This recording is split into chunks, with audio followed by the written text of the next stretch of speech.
So I'll try to direct you to the right people and answer what I know. I've been doing it about 20 years, and I think we can shed some light. As far as the herding animals go, domestic animals, they are the best.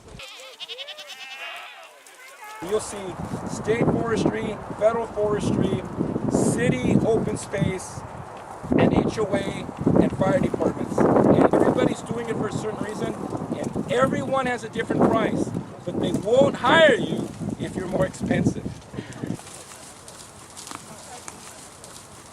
So that we don't burn the open space. It's just recently turning that if we can't defend it, it turns into a catastrophe because there's too much density. You're as safe and you're as good as your neighbor. Your neighbor could be the next city, it could be the next block, it could literally be your neighbor. But if you have an invasive problem there, it's going to blow in here. If you got a fire a mile away, it's going to blow in here. A living fuel break by far is better than clear-cut vegetation.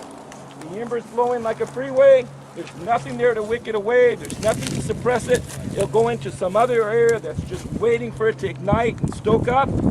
These areas, naturally abated with living fuel breaks, will wick that out, and then it becomes a firewall. The living plants that are there, they may scorch. It decreases to not transferring, and then it runs its way out. You give a fireman a chance.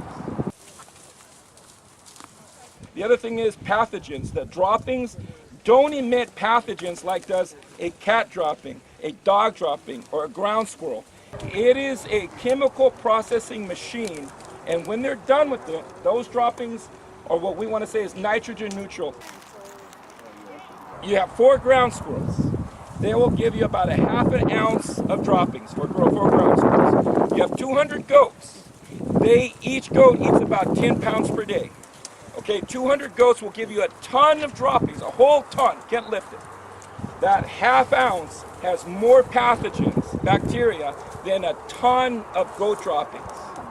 1 dog dropping has more pathogens than a ton, 200 goats. 1 cat dropping has more pathogens than over 300 goats.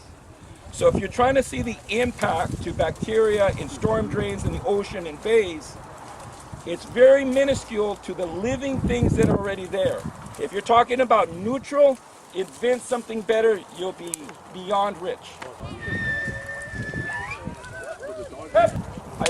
There's nothing wrong if you pick up a goat dropping, smash it between your fingers, and you'll see it's basically ground powder. They extract all the fatty, essential amino acids from it they can. They want all the oil and protein they can from that plant, and they extrapolate that as good as any animal can. Maybe the best point, when a goat actually eats the seed, the way it works, it grinds the seed, and no seed, there's not 1 full percentage of a seed that will grow out of all the droppings. You won't get 1% of the plant, the viable plant, to grow from a goat dropping. So if you have 100 seeds, you'll have 0 plants. You have 1,000 seeds, you might have 1 plant. So that's a pretty good ratio if you want to eat invasive seeds and not have it regenerate. It's not like a cow or a horse or any other animal leaves more seeds behind. They emit the least methane, that's a whole other topic.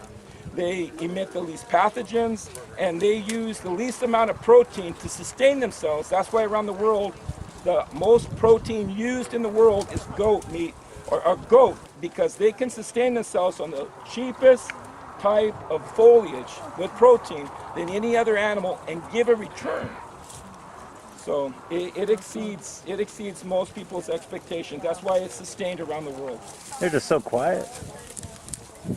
I know, like they're just minding their own business. I mean, there's a snort here and there, but nothing. That's the thing. If you can work with it and you're willing to have a work ethic, it works out. And then at the end of the project, the #1 thing that all these HOAs, and you can call any of them, they loved the goats.